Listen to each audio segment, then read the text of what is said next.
नमस्कार, मी राहुल कुलकर्णी.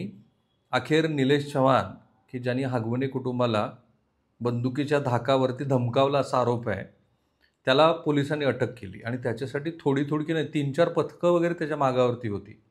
आणि इथून मला नेपाळचं जे पुन्हा एकदा कनेक्शन दिसलं. इंटरेस्टिंग आहे, कारण मी पोलिसांना विचारलं, की निलेश चव्हाण हा कुठे कसा गेला होता?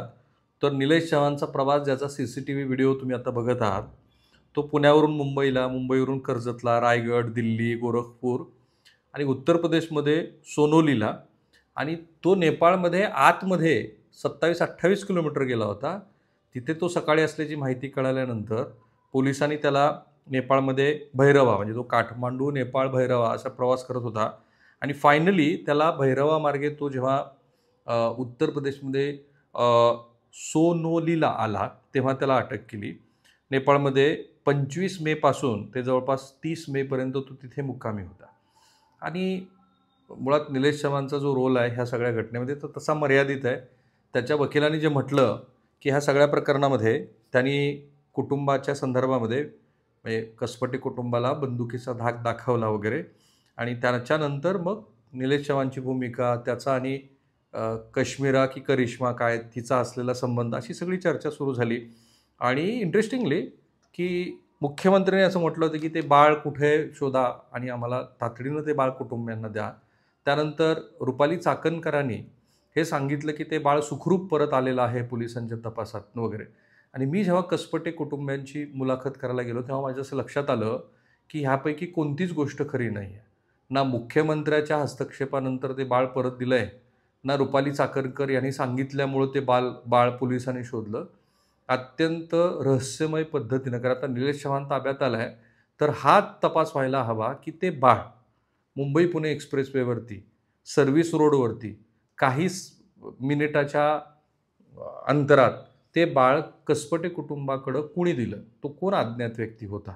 आणि त्याच्या आधी निलेश चव्हाण, हगवणे ह्या सगळ्या मंडळींना ज्यांनी बंदुकीचे लायसन्स दिले, ते कोण असे लोक होते? त्यांच्या कोणता सुपा होता, की ज्या सुप्यातनं हे सगळे असे आशीर्वादाचे संदर्भ बाहेर पडले आणि कोणत्या गुप्त कारवायांनी त्या मंडळींना बंदुकीचे लायसन्स आणि त्यायोगे बाकीच्या लोकांना धमकावण्याचा परवाना मिळाला. आता निलेश चव्हाणचा मर्यादित रोल आहे, की त्यांनी धमकावलं वगैरे त्या बेलेबल ऑफेन्स आहे ते खरं म्हणजे. आणि त्यामुळं तो पळाला नसता तर कदाचित एव्हाना त्याची बेल पण झाली असती. जसं की आता अ, हे 5 जण जे काही वेळेला ना पोलीस खूप आताताईपणा करतात. माध्यमाचा दबाव आणि प्लेइंग फॉर द गॅलरी आपण म्हणतो ना, तसा प्रकार असतो हा.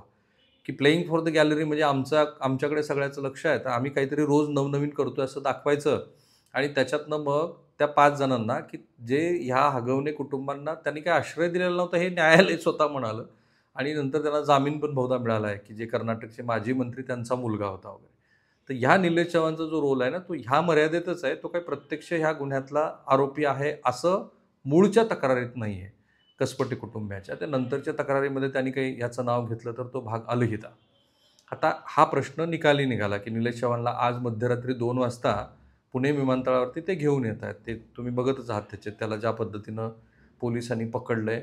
आता खरं म्हणजे हे पण कायद्याचं छोटंसं उल्लंघन आहे, पण ते महत्त्वाचं आहे. कारण सुप्रीम कोर्टाने अनेक वेळेला सांगितलं, की गुन्हेगारांचे चेहरे हे दिसले नाही पाहिजेत. कारण अजूनही निलेश चव्हाण असतील किंवा कुणी असतील ते कथित आरोपी आहेत. As long as they are not proven in the court, they are still innocent or alleged criminal आपण असं त्यांना म्हणू शकतो, की ते ते अ, ह्या गुन्ह्यातले ते आरोपी आहेत, संशयित आरोपी आहेत. तर निलेश चव्हाणचा तुम्ही जो व्हिडिओ बघताय तो. आता एका महत्त्वाच्या प्रश्नाचं मात्र कालच माझ्या लक्षात आलं होतं, की ते उत्तर मिळालं आणि ते उत्तर आहे, की वैष्णवीचा खून की आत्महत्या. आणि खुनाचा संदर्भ कुठे आला, तर जेव्हा तिच्या शरीरावरच्या 30 जखमा आहेत, असं लक्षात आलं. त्यातली एक जखम याच्याबद्दलचं पोस्टमॉर्टममध्ये क्लॅरिफिकेशन आलेलं आहे, की ती बहुधा नंतरची असावी. जो काही प्रकार घडला त्याच्यानंतरची.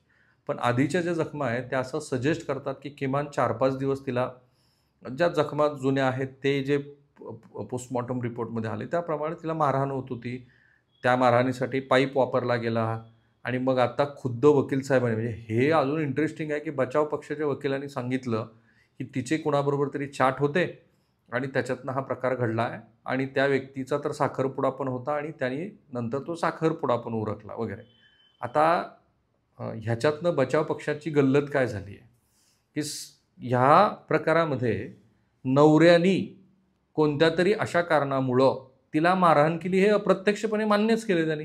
आणि म्हणून हा प्रश्न पुन्हा निर्माण झाला होता, की हा खून आहे की आत्महत्या आहे. स्पेशली जेव्हा मी नायडू हॉस्पिटलचे ह्या फॉरेन्सिक डिपार्टमेंटचे प्रमुख आणि जे जवळपास 30,000 ते 40,000 ज्यांनी पोस्टमॉर्टम केलेले आहेत, अशांचा त्यांची जी मुलाखत मी केली आणि त्यानंतर त्यांनी एक्सपर्ट ओपिनियन दिलं, की याच्यामध्ये वस्तुस्थिती काय आहे ते बघावं डॉक्टरांनी तिथे प्रत्यक्षात जाऊन आणि त्याच्यानंतर हे ठरवावं की हा खून आहे की आत्महत्या आहे.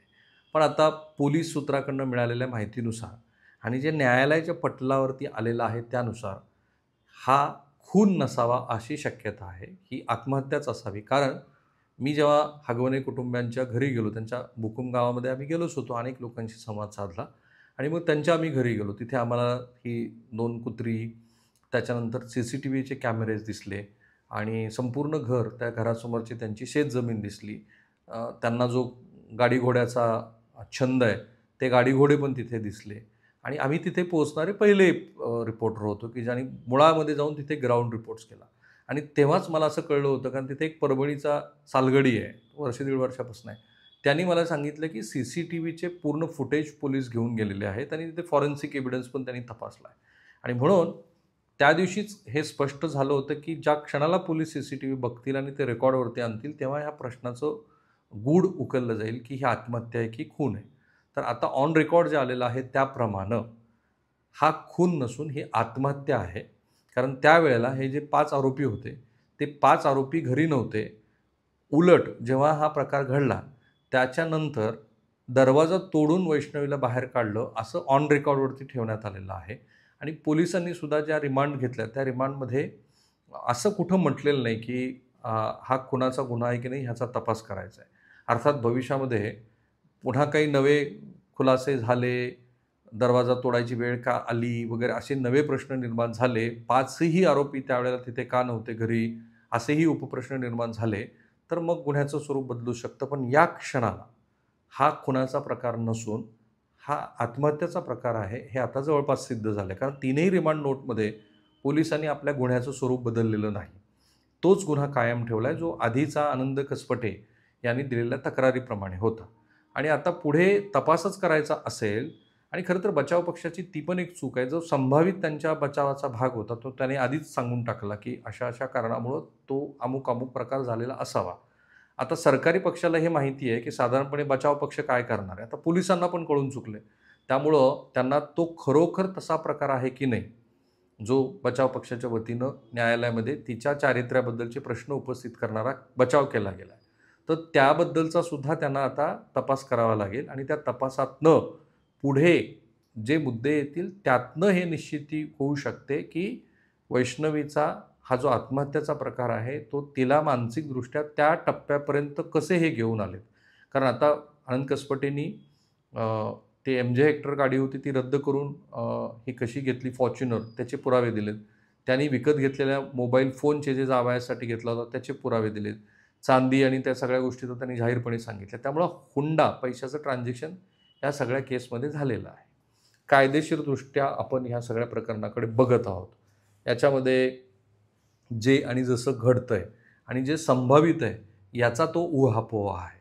आणि तो उहापोह हा तटस्थपणे करणं गरजेचं असतं. कारण तुम्ही एक पत्रकार म्हणून जेव्हा ह्या मुद्द्या अशा कोणत्याही घडामोडीकडे बघता, त्यावेळेला तुम्हाला खूप शिकायला मिळतं आणि ते शिकणं हे माहिती म्हणून आपण जी संकलित करत असतो, त्याचं विश्लेषण करताना खूप उपयोगाला येतं. थांबूया आपण इथे. हे व्हिडिओ घरोघरी जाऊ द्या. धन्यवाद.